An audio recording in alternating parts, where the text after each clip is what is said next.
Part of the state of Florida has been impacted. Representative Cammack, Republican of Florida, serves the 3rd District. Representative, thanks for giving us your time.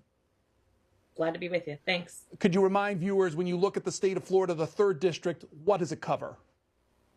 So I know people refer to it as the Big Bend area, but we encompass 12 counties. So from the Florida-Georgia line down to Ocala, which is about an hour north of Orlando, out to the suburbs of Jacksonville and out to the Gulf Coast. So that Big Bend area where you have Taylor and Dixie and Levy County, some people call it the Forgotten Coast, others call it the Nature Coast.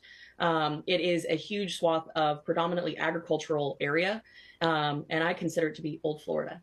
And so as far as the impact of Helene, how did your county fare, or how did your district fare?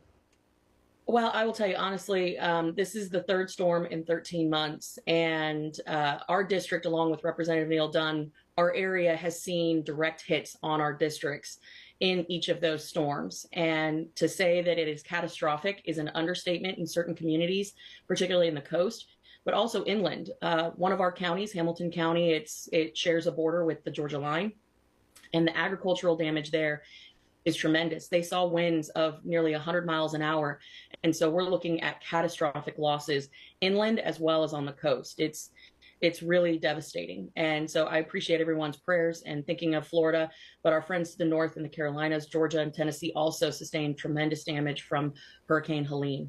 How much emergency relief, whether on the federal level, but the state and local, how much was moved into the state before the storm, and what's been their response so far? You know, when it comes to emergencies, this is not a partisan issue. And so we have a pretty robust response from honestly dealing with so many of these storms. Immediately, we were looking for the pre-landfall declaration. It was a little thin in terms of what it was covering, because in order to prepare for these storms, you have a lot of emergency response that needs to pre-position. Thankfully, we were able to work with our state partners and get that in place as much as you possibly can. But these storms are unpredictable, and any little wobble can change the trajectory significantly. So there was quite a few assets in place. I think we were better prepared than other states around the country that are dealing with the aftermath of Helene. But even still, this is one of the larger storms, a Cat 4, that just has catastrophic damage. In some areas of my district, we saw an 18-foot storm surge, and just nothing can truly prepare you for that. No matter how well equipped you are, nothing can prepare you for that type of devastation. What's the process of recovery from the federal level as far as what the state asks for, how the federal government responds? So the pre-landfall declaration allows us to pre-position assets. And so that was in place. As I said, it wasn't as robust as we had liked, meaning there wasn't full Category B, which is emergency personnel coverage. That was something that we were going back and forth with the administration trying to secure. And then immediately in the aftermath, you see the federal government then authorize Category A and B, which are the debris removal elements, which are catastrophic in so many areas where you have floating debris in canals and water, but also debris such as twisted, broken pivots, trees down in the road. That's really critical to get power and utilities restored to these areas. So Category A and B then comes immediately thereafter. And I will say, Florida, we've seen these storms time and time again, so we're pretty well versed in how to coordinate with our state, local, and federal partners. So now becomes the recovery process.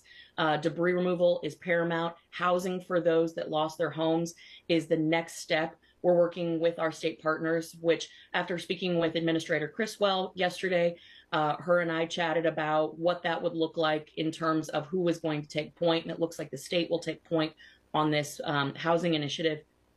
But there's a lot of nonprofit partners that also play in this space. Red Cross, Rubicon, there's so many different players that just want to help get recovery initiated. And then the long term, right? The long term element is where Congress needs to step up and start looking at mitigation and sustainable measures, because it's not just every storm coming through, destroying, rebuilding, and then destroying again. There are ways we can be smart about infrastructure moving forward. So that's the long-term vision, but in the short term, it's about getting power back on, debris removed, people in homes that are safe, and making sure that we are getting people the help that they need. Representative, one of the things and stories in the papers this morning is how insurance picks up from here. What are your concerns about the ability of insurance companies to do so?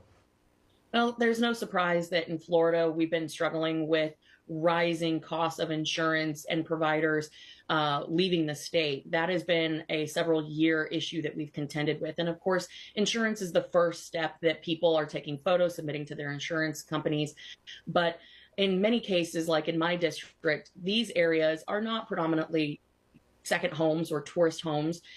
Places like Horseshoe Beach, there are a lot of primary residents that have lived there for 40, 50 years. And a lot of these homes are not insured. So you have a tremendous effort from the community to help rebuild, but also this is where FEMA has resources that we've tapped into in order to help these folks. But for sure, insurance companies are the first ones that people should apply to. There are programs out there that can help those that aren't insured, but it is frustrating that after so many, times of dealing with this, that there's always some sort of delay or some sort of hiccup. And when it comes to a disaster like this, people just can't afford to wait. Representative Cammack, we've been talking about the short-term funding that was passed, no additional money for federal disaster relief. When you come back to Congress, what's your expectation that additional money will be added come November? I feel exceptionally confident. Again, I said earlier, my district has taken 3 storms in 13 months. And I cannot tell you how frustrated we have been in Florida with no movement on the disaster relief package that we passed out of the House that has been sitting in the Senate with no action. That is tremendously frustrating because, as I said, we've been waiting for Ian, Idalia, and Debbie to be recognized in terms of that disaster relief fund. The other thing is I think we're going to need another supplemental on top of this. One of the dangerous things with these CRs and the continuing resolutions is that it's not just enough to keep the government going. You're not meeting the needs of where the country and your communities currently are at. So that's why we need to actually go through the appropriations process and be thoughtful and strategic about where these dollars are going rather than just a blank check and a rubber stamp. That's missing complete swaths of people and needs that are out there. So, and I'm absolutely certain there will be a supplemental.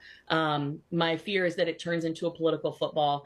And quite frankly, things like this, there's no room for politics when it comes to disasters and emergencies. Representative Cammack, she serves the 3rd District of Florida, and talking to us about recovery efforts there. The best to you and your residents, Representative, as you recover. Appreciate it. Thank you.